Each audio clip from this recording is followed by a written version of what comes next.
You don't expect a neighborhood war to begin with cardboard boxes, but that's exactly how mine started. Every evening I'd return from my federal contract work to find a familiar alert glowing on my phone. Package delivered. And yet my porch sat empty like a cleared crime scene. At first I thought it was a courier error, maybe a misscanned barcode, maybe a neighbor's porch. But after the fourth time in 2 weeks, a deeper suspicion began clawing at me like static under my skin. Before we move forward, comment down from where you're watching right now. I want to know how far this story is traveling, because what happened next turned a quiet cul-de-sac into a full-scale operation. That late afternoon, I caught her red-handed. Standing on my porch, clutching a box clearly addressed to me, was HOA Karen, the self-appointed queen of our homeowners association, 58 years old, with a sun hat as wide as her arrogance. The shadow cut across her face as she turned, startled like a raccoon caught in a federal raid.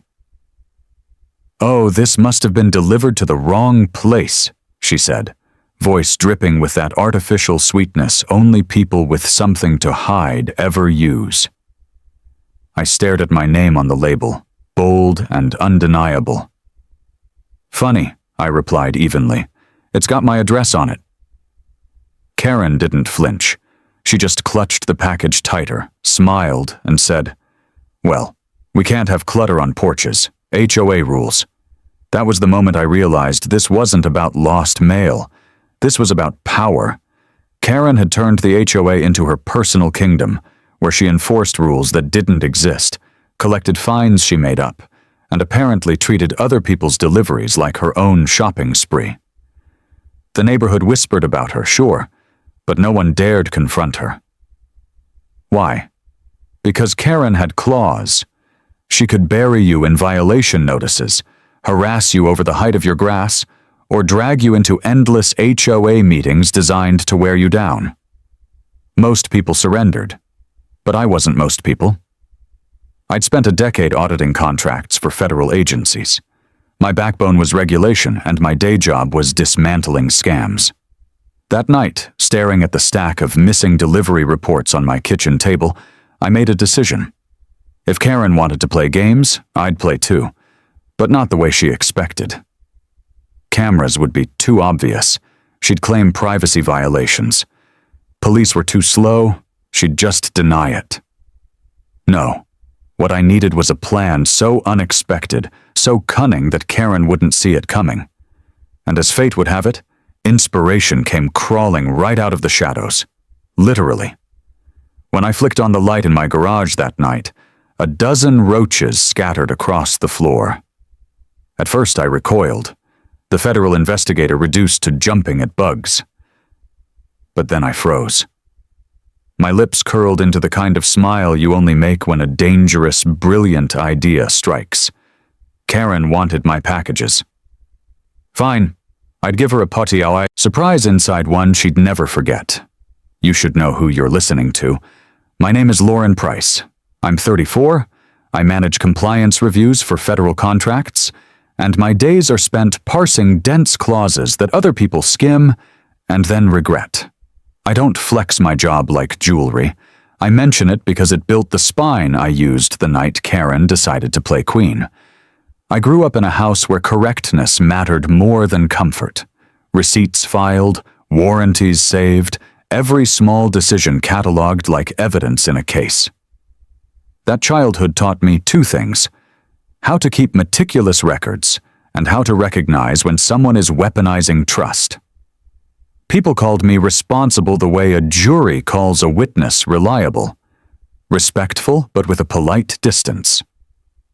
Responsibility wasn't a compliment in my family. It was a role carved out for me, slots to plug into whenever someone's luck ran thin. I learned to calculate risk before I loved people. I learned that kindness could be transactional. You could write it off the ledger with a pen stroke. By the time I moved into the cul-de-sac where Karen reigned, I had built a life using those rules. A modest house within walking distance of the commuter train, a savings cushion enough to sleep at night, and a small network of neighbors who traded recipes and lawn advice. But my professional life was where I became dangerous in the best way. Years of reviewing procurement contracts taught me how people hide costs inside legalese and how regulatory frameworks can be turned against the unwary. I'd traced shell vendors, untangled layered invoices, and testified in hearings where seasoned CFOs tried to excuse obvious theft with jargon. That work sharpened a habit of mind. Always look for the pattern beneath the story. When something felt wrong, I didn't shrug. I collected facts, time-stamped them, and built a timeline. That habit is what separated me from the neighbors who whispered about Karen and retreated to the safety of their hedges. They saw a mean woman. I saw a pattern. The pattern started small and got bolder. At first it was a missing package here, a tuned complaint there. Then Kurt from next door mentioned fines that mysteriously appeared on his mailbox. $45 here, $60 there, each one accompanied by a terse email from Karen about community standards. Mrs. Ramirez told me she'd been assessed for a non-compliant decorative flag that had been in her yard for 8 summers without incident. Each arbitrary penalty seemed isolated, almost petty, until I realized they mapped like coordinates on a map of intimidation. People who pushed back found themselves at the center of a growing dossier. Infractions compiled, photos taken, evidence manufactured. Karen had turned civic duty into a method of control. Still, the community had given her that power. The HOA bylaws were porous, and those gaps were where she prowled. Our covenants gave broad discretion to a board chair to maintain community aesthetics, words vague enough to become a cudgel in the wrong hands. When I first read them, because of course I read them, I flagged the language immediately.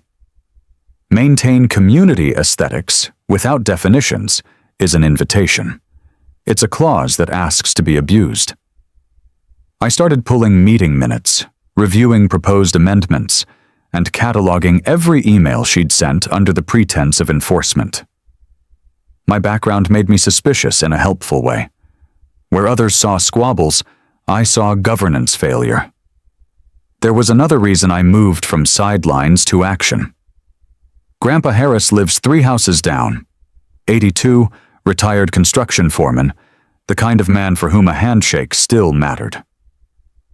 When he noticed the way Karen inspected porches with that tiny, satisfied smile, he started leaving cookies on my stoop. One afternoon he ambled over and said, "Dry like old timber. You can't let that woman eat the neighborhood." I laughed at the softness of his phrasing. "Eat the neighborhood." He nodded. "She eats it, dear, little by little." That image stuck. A woman taking bites out of community until the carcass was a shell of what neighbors trusted each other to protect. Grandpa had seen the slow devouring of small towns in the decades he'd built houses. He recognized the pattern immediately. So I began doing what I do, building evidence. I logged delivery alerts with timestamps, saved screenshots of courier maps, and matched them to my porch camera's metadata. Where cameras failed, because cameras can be attacked or explained away, I collected human witness statements. Mrs. Chen from across the street had seen Karen on more than one occasion with packages in her arms.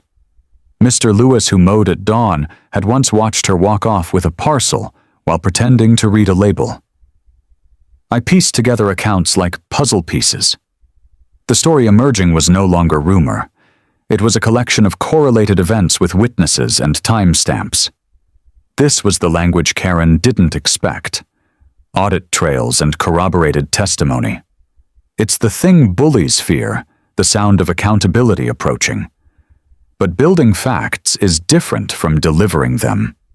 There's an art to timing. In my line of work, you don't bring a complaint without a trail you can prove in public. You also avoid giving troublemakers the chance to preempt you. Karen's style was preemptive.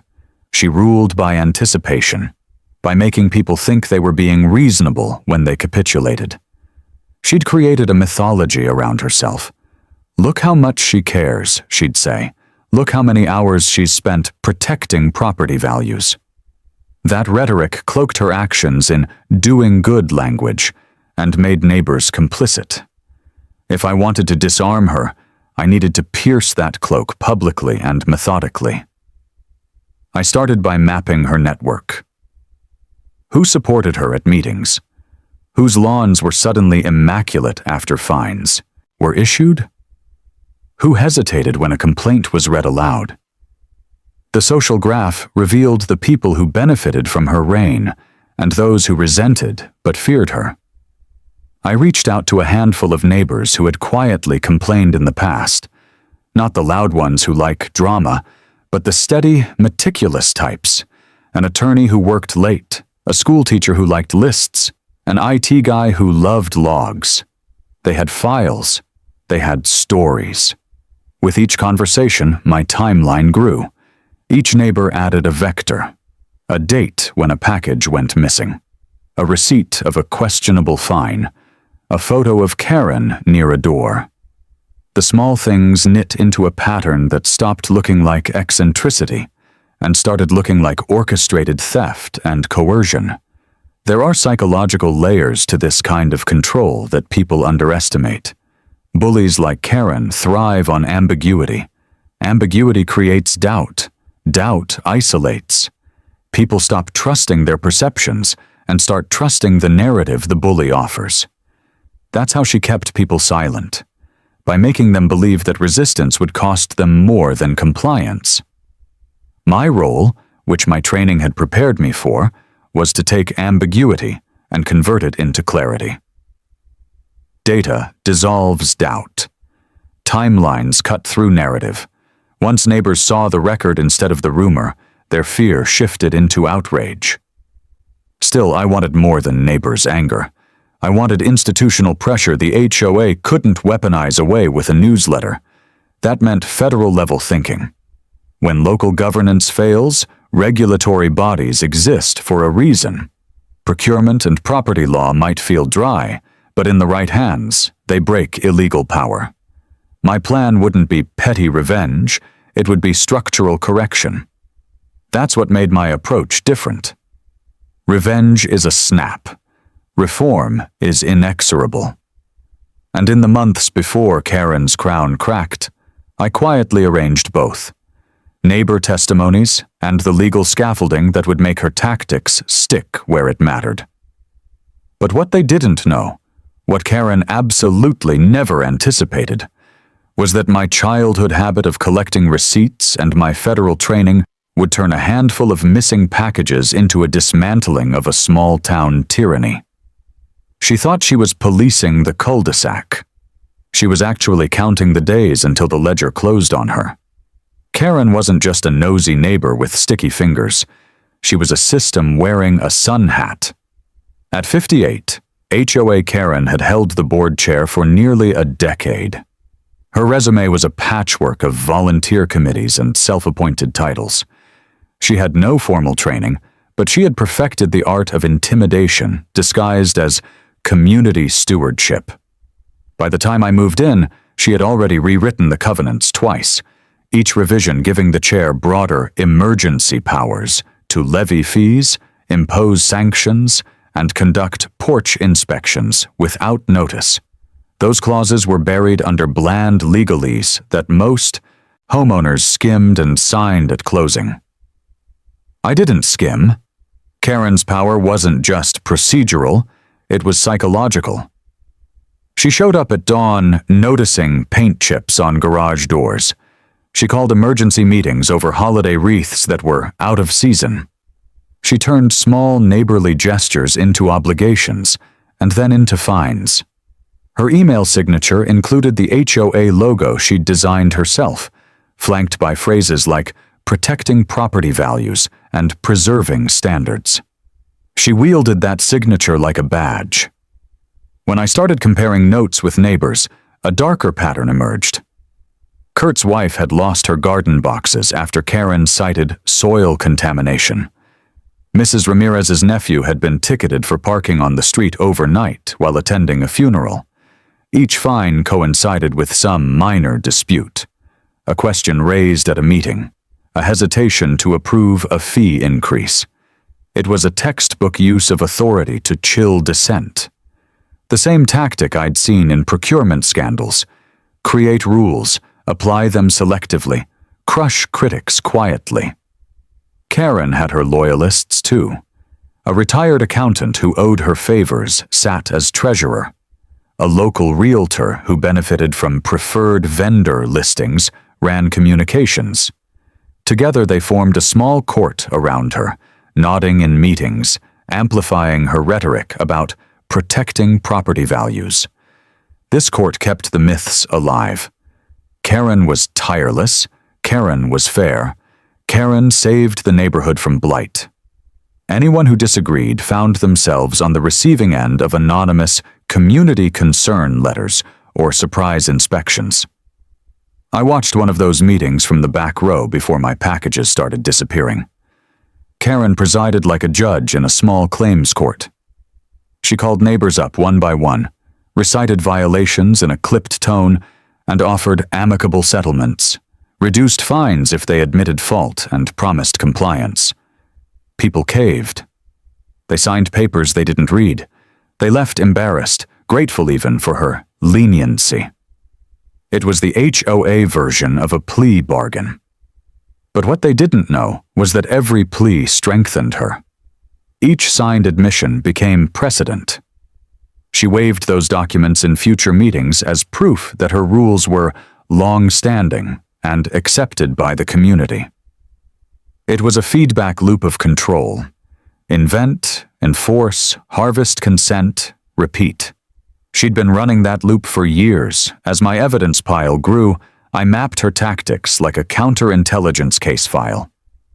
She used 3 levers: ambiguous rules, selective enforcement, and public shaming. Each lever was reinforced by a paper trail she controlled, meeting minutes she summarized, complaint logs she curated, inspection reports she verified. It was a closed loop of narrative and paperwork designed to look legitimate to any outsider who might inquire. Most of my neighbors didn't have the time or stomach to challenge her. They worked long hours, raised kids, mowed lawns. The thought of spending nights parsing covenants or filing appeals to a volunteer board felt absurd. That's how bullies win, not by raw power, but by exploiting everyone else's exhaustion. Karen thrived on that exhaustion. She made herself the gatekeeper of normal life. You want a shed? Ask Karen. You want to park an RV for a weekend? Ask Karen. You want your packages to arrive safely? Don't cross Karen. But she'd miscalculated with me. I'd spent my career swimming in the same murky waters she thought hid her moves. Procurement fraud, shell companies, quiet kickbacks. These weren't abstract concepts to me. They were case files. They had patterns. And when I saw her rules, I saw patterns.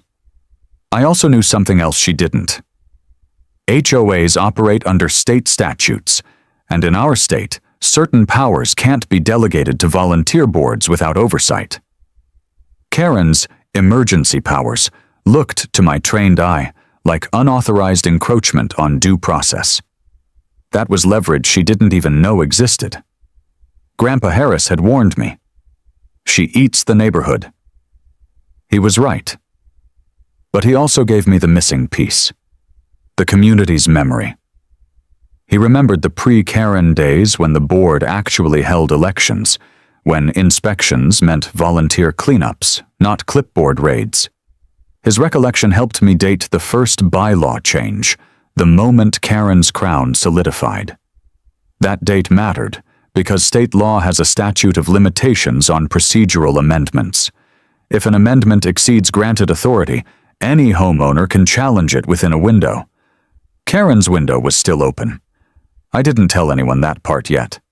It was my ace. Outwardly, I was just another annoyed homeowner. Inwardly, I was building a dossier: misapplied fines, unauthorized inspections, theft of property, my packages, and a governance breach that could void every penalty she'd issued under her emergency powers. I even traced the HOA's bank account through publicly filed tax returns, her treasurer's signatures, her reimbursements for community supplies that matched receipts from big box stores for patio furniture on her deck, all of it open source if you knew where to look. Karen strutted through the cul-de-sac like a monarch. She had no idea she was walking into a minefield. And I didn't tip my hand. I smiled, waved, nodded at her reminders. I played the model citizen while feeding my file. She thought she had another compliant neighbor. She had, instead, a federal-trained compliance analyst documenting her every misstep. By the time spring rolled around and my packages started vanishing, my dossier was thick enough to break her narrative. But timing mattered. I needed one more act of overreach, one more indisputable display of her arrogance to tie the whole pattern together. She obliged, of course. Bullies always do. And when she did, I'd be ready to turn the narrative she'd built into the evidence that would undo her. By spring, my file was fat enough to make any compliance officer nod, but fat wasn't enough. I needed to harden it, turn neighborhood rumors into a legal weapon HOA Karen couldn't brush off with a newsletter.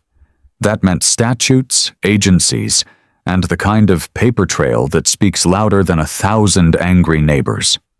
My day job had taught me a simple principle. You don't accuse until you can prove, and you don't prove until you know the venue that will hear you.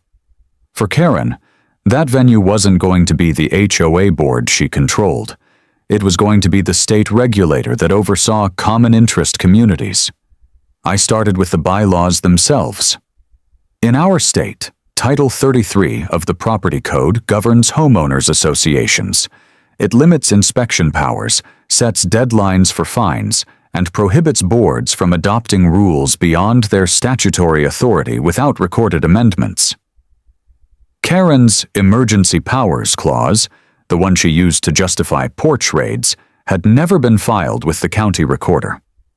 It existed only in a PDF she circulated by email. That made it a phantom rule, enforceable only because people believed it existed. In legal terms, it was void ab initio. In my hands, it was dynamite. Next, I cataloged every fine and violation notice she'd issued to me and the half-dozen neighbors who'd agreed to share their files. I created a matrix. Date, alleged violation, rule cited, whether the rule existed in the recorded covenants, whether it was enforced on others. Out of 57 notices, 41 cited rules that either didn't exist or had been applied selectively. That wasn't just overreach. It was evidence of discriminatory enforcement, a statutory violation with treble damages under our Consumer Protection Act. I highlighted each cell in red. The spreadsheet looked like a crime scene photo. But what they didn't know was that I wasn't building this alone. Grandpa Harris introduced me to his friend Edna, a retired county clerk who still volunteered at the recorder's office. Over coffee, she confirmed my suspicions. No amendments filed in 10 years, no record of emergency powers, and, most deliciously, the HOA's tax-exempt status was about to lapse because Karen had forgotten to submit an updated officer list. Without that filing, the association couldn't legally collect fines.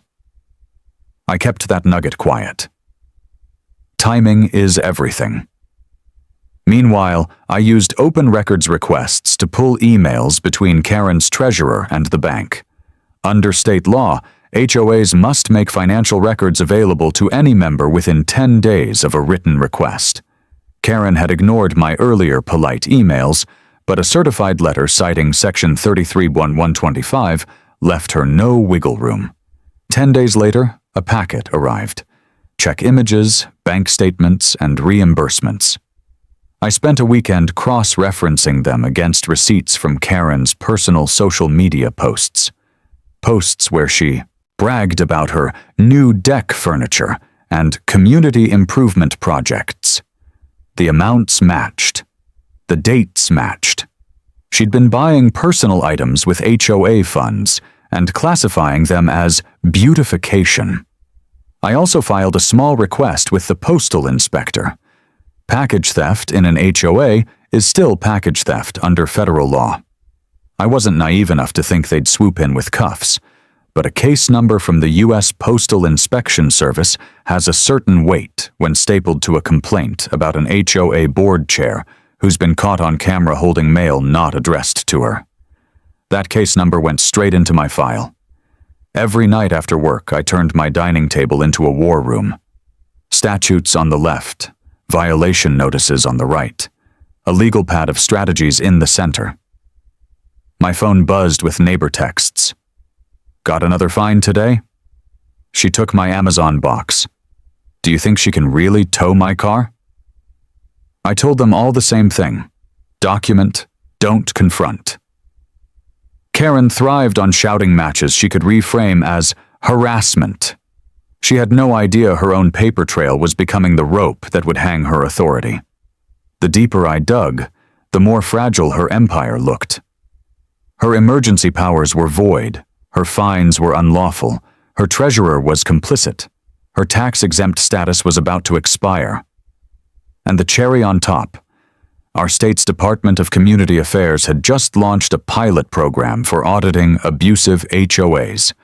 All I had to do was package my evidence like a procurement fraud referral, and a state investigator would do what my exhausted neighbors couldn't, force a board out of power under statutory authority. But I still needed one more piece.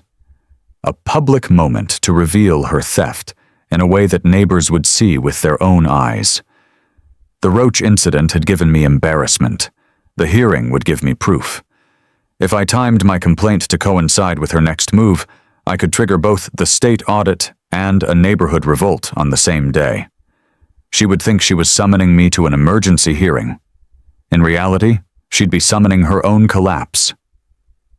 So I waited. I watched her patterns. Every Thursday at 6:15 a.m., she walked the cul-de-sac with her clipboard. Every Saturday, she emailed a compliance update. Every third Monday, she hosted a community standards review in the clubhouse. These rhythms were her sense of control. I planned my filing around them like a military operation. Friday afternoon, submit the state complaint with attachments. Monday morning, deliver certified letters to the board members citing statutory violations. Monday evening, attend the community standards review with a thumb drive and a folder labeled evidence. But what they didn't know was that the thumb drive didn't just hold my package theft video. It held scanned bank statements, bylaw discrepancies, and the postal inspector's case number. It held the history of every fine she'd issued outside her authority. And once it hit the projector in the clubhouse, no amount of sun hats or sweet voices could reframe it. She thought she was holding a hearing to discipline me. She was actually walking into her own deposition. Karen finally overplayed her hand. The morning after I filed my complaint with the state, a bright yellow violation unsanitary conditions notice appeared on my front door, citing harbored pests and threat to neighborhood safety. It was a fiction written like a statute, signed with her signature that curled like a royal decree. Under state law, the notice itself was a violation of due process, but to my neighbors it was another example of Karen protecting the community. It was exactly the overreach I'd been waiting for. 2 days later came an emergency email from the HOA. Mandatory hearing to address pest harassment and code violations. Monday night. Community center. Attendance strongly encouraged. It was Karen's attempt to put me on trial, to humiliate me publicly before I could trigger the state audit. She thought she controlled the narrative. She thought the hearing was her battlefield. She didn't know I'd already shifted the ground beneath her feet. I arrived at the beige brick building early. The smell of disinfectant and old coffee clung to the walls. Folding chairs lined up in neat rows, only half filled with neighbors. Karen sat at the head of the table, clipboard stacked with documents, sun hat perched like a crown. Her treasurer and the realtor sat to either side like courtiers. She tapped a pen against the table as though it were a gavel and declared the meeting open. "We are here to address the serious matter of unsanitary behavior and pest harassment committed by one of our residents," she intoned, eyes locking on me. Her opening statement was theater. She waved photos of my porch with grainy red circles drawn around imaginary stains. She recited rules from the HOA handbook, rules that existed only in her PDF, not the recorded covenants. "This resident endangered the community with a deliberate pest release," she said, voice quivering with practiced outrage. A murmur rippled through the room. Some nodded, others frowned. A neighbor whispered, "Is this about the Roaches?" When it was my turn to speak, I didn't argue. I rose slowly, folder in one hand, thumb drive in the other. "I'd like to introduce evidence," I said, my voice steady, federal calm. The treasurer started to object, but under state statute, any member has the right to present evidence at a board hearing. I cited the section aloud. Karen's jaw tightened. I clicked the remote in my pocket. The projector screen behind me flickered to life. The video played. There was Karen striding across my lawn, clipboard in hand. There she was, prying open the box with my name and address clearly labeled. And then, perfectly timed, her scream as the roaches burst free, scattering across her arms and hat. The footage caught every detail, her sun hat slipping askew, the clipboard clattering to the pavement, neighbors peeking from behind curtains. Laughter bubbled in the audience. Mr. Lewis coughed to hide his grin. The couple with the dog exchanged a look. "This," I said calmly, "is not harassment. This is evidence. Evidence that someone has been stealing my deliveries. Evidence that the very person accusing me has been abusing her authority for personal gain." My words landed like nails driven into wood. Karen flushed crimson. "This is manipulation! Staged!" she sputtered. But her voice was drowned out by murmurs, doubts spreading through the room. One neighbor raised a hand. "Karen, why were you opening his package at all?" Another whispered, "Didn't she say it was a violation to leave boxes outside?" I didn't stop there. From the folder I produced bank statements, violation matrices, and the postal inspector's case number. "Under Title 33, I said, "the board chair may not conduct inspections without recorded authority. These fines were issued without statutory basis. This association's tax status is lapsed, and this," I held up the certified complaint, "has been filed with the Department of Community Affairs." My voice stayed even. "You will receive a notice of audit within 10 days. The room went still. The treasurer's pen stopped mid-note. The realtor's smile flickered. Grandpa Harris shifted his cane and smiled like a man watching a dam finally crack. Karen tried to speak, but the sound that came out was small, stripped of its practiced authority. Her allies glanced at each other. For the first time, she looked like what she was, a volunteer chair who had built a paper empire on intimidation and now stood exposed. The board voted to adjourn the hearing and reconvene after reviewing the evidence. In HOA terms, that was a white flag. But the neighbors didn't wait. Conversations broke out in low, angry tones. "She fined me for my wreath. She took my box. She can't do this." The mythology of Karen's authority was dissolving in real time. I walked out into the cool night air, feeling the shift. This wasn't the end of the war, but it was the first public crack in her crown. She had called a hearing to crush me. She had summoned an audience to witness my humiliation. Instead, she had given me a stage to dismantle her narrative, clause by clause, like a procurement fraud referral read into the record. The state audit would finish what the video had started.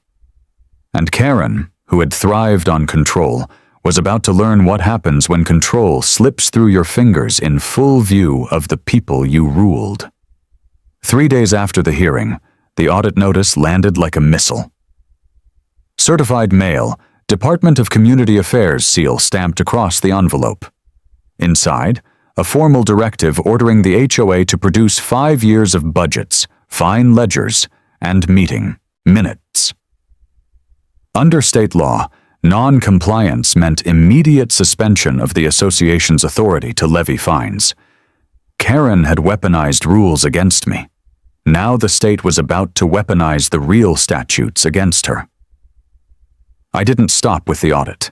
With Grandpa Harris's notarized statement and the video evidence, I filed a postal inspector's theft report and a formal complaint with the Federal Housing Administration's Community Association Oversight Program.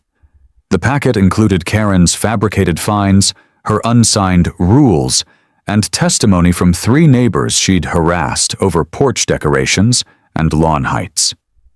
I had spent 12 years as a procurement officer for a federal contractor before moving to this neighborhood. This was my domain. Chain of custody, evidentiary exhibits, statutes that sound dull until they drop like hammers. Within a week, the board's treasurer emailed me privately. "We didn't know," she wrote. "Karen handled everything. Please don't name us in your complaint." I replied with one line: "Comply with the audit, and you won't be." That same day, the realtor resigned from the board. The power structure that had protected Karen began crumbling, not with shouting, but with signatures sliding off her roster. Karen, of course, doubled down. She taped another violation notice to my door. Harassment of board members. This one read, but under Title 33, her authority to fine had been frozen. The notice was just paper now. She sent a letter threatening civil action. I forwarded it to my attorney, who replied with a 3-page cease and desist citing defamation and abuse of process. 2 days later, Karen's attorney called mine, sounding nervous. He knew where this was heading. Meanwhile, the state audit team arrived unannounced. Clipboards, badges, a stack of subpoenas. Neighbors watched from behind curtains as Karen tried to explain missing bank records and unapproved assessments. The team found $28,000 in unaccounted funds, a personal PayPal account linked to HOA fines, and an administrative fee for package storage that went straight to Karen's checking account. By law, that was conversion of association assets. In plain language, theft. I didn't show up to the audit. I didn't need to. My role was done. Evidence collected, agencies notified, statutes triggered. I spent the afternoon on my porch drinking coffee while Karen's empire collapsed across the street. Trucks came and went. Her loyal board members scattered like the roaches she'd feared. The yellow notices disappeared from neighbors' doors. A hush fell over the cul-de-sac that felt like the moment after a storm when people realize the wind has shifted. The final blow came from her own insurer. With the audit findings in hand, the community association's liability carrier denied coverage for her legal fees. She was on her own. That night she posted a frantic message on the neighborhood app claiming political persecution. Nobody liked or commented. Mr. Lewis posted a link to the state statute on misappropriation of funds. The thread went quiet. By Friday, the Department of Community Affairs had suspended the HOA's power to fine or enforce rules pending full reorganization. Karen's name was stricken from the board roster. A temporary administrator took over, announcing open elections. Neighbors who'd once whispered about her came up to me in their driveways, shaking my hand, thanking me quietly. She fined me for a flag. She told me to move my kid's bike. We were scared of her. The fear was gone. I wasn't gloating. I was deliberate. I asked the administrator to establish transparent accounting and limit the board's scope to recorded covenants only. No made-up rules, no personal kingdoms. For the first time, the HOA resembled what it was supposed to be, a small volunteer group maintaining common areas, not a petty monarchy. That Sunday morning, I found a single brown envelope in my mailbox. Inside was Karen's resignation letter, handwritten. No apology, just a bitter line about neighbors turning against me. At the bottom, her signature trembled. She had built a throne on cardboard boxes. She lost it to a handful of roaches and a stack of statutes. Standing on my porch, envelope in hand, I thought about the first package she'd taken, about the way her sun hat shadow had cut across my porch that day, about how easily intimidation had become normal here. And I thought about the quiet power of evidence, law, and patience, how a plan executed with precision can do what yelling never will. Across the street, Karen's house looked smaller. No sun hat in the window, no clipboard on the porch, just a for sale sign leaning against her mailbox, HOA violation notice still taped crooked to the post. Neighbors walked by, glancing but not stopping. The queen was gone. The kingdom dissolved. Inside, my camera sat on the table, still recording. I reached over, turned it off, and finally let myself smile. Not a cruel smile, but the slow exhale of someone who has finished a long, precise operation. The packages on my porch were safe again. The association was under new management, and the woman who had once controlled every inch of this street had learned the hard way what happens when you push the wrong person too far. The morning after Karen's resignation went public, sunlight came through my kitchen window different. It wasn't just the quiet on the street or the absence of yellow notices. It was the sense that a weight had been lifted from the entire block. My coffee tasted stronger. My lungs felt clear. For the first time in 2 years, my porch didn't feel like a battlefield. It felt like mine again. Neighbors began to reclaim their space, too. Mr. Lewis rolled his grill out front without fear of a smoke nuisance citation. The couple with the dog put their garden gnome back on the lawn. Flags reappeared on porches. Chalk drawings bloomed on sidewalks. Small, defiant colors where there had once been gray compliance. The community wasn't just recovering. It was remembering what freedom looked like. Karen's house went dark. Curtains drawn, for sale sign tilted. The woman who had once prowled the cul-de-sac with a clipboard now drove past without looking up, her sun hat gone. Word spread she'd accepted a plea deal on the misappropriation findings, restitution to the association, barred from serving on any board for 10 years. No mugshot, no headlines, just a quiet legal cordon closing around her power. The queen of the HOA reduced to an ordinary resident packing boxes in the night. But the real victory wasn't her punishment. It was the structure we built in her absence. The interim administrator called a special meeting at the community center. This time, no disinfectant smell of fear, just folding chairs and neighbors talking freely. We rewrote the bylaws line by line, eliminating vague Karen clauses that had let one person invent rules. We installed a transparent accounting system with monthly email reports. We voted in a board of 5 volunteers with term limits, checks and balances, real governance, not a personal fiefdom. I didn't run for the board. My fight had never been about sitting in her chair. It was about breaking the chair. When they asked me to speak, I stood at the front of the room, hand steady, and said, "The HOA exists to maintain common areas, not control your lives. It's your association. Keep it that way." Applause rose, not the brittle, polite clapping of fear, but the warm kind that carries relief and respect. After the meeting, Aunt Martha texted me a photo.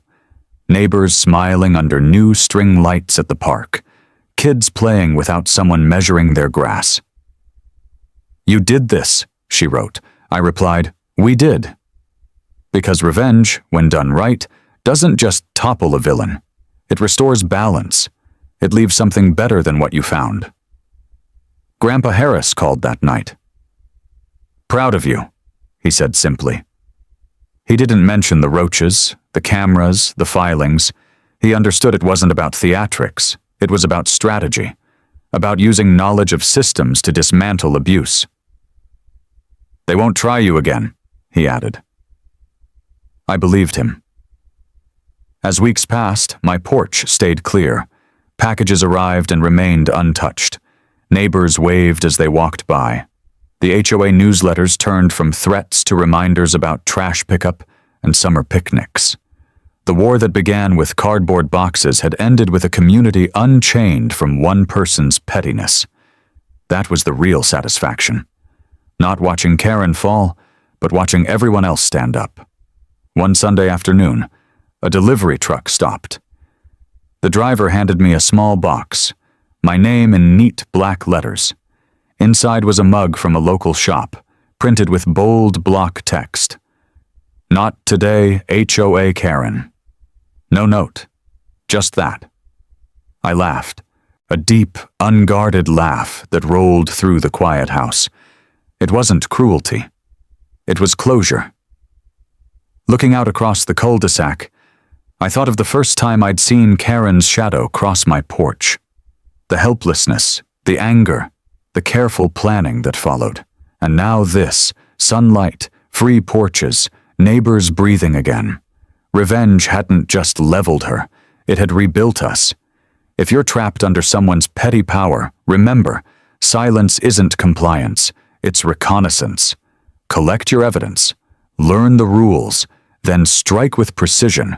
You don't need to shout, you just need to know where the real levers are. The law is stronger than a clipboard. Patience is sharper than any fine. Karen's house finally sold. A young family moved in, planting sunflowers where she'd once stood measuring grass blades.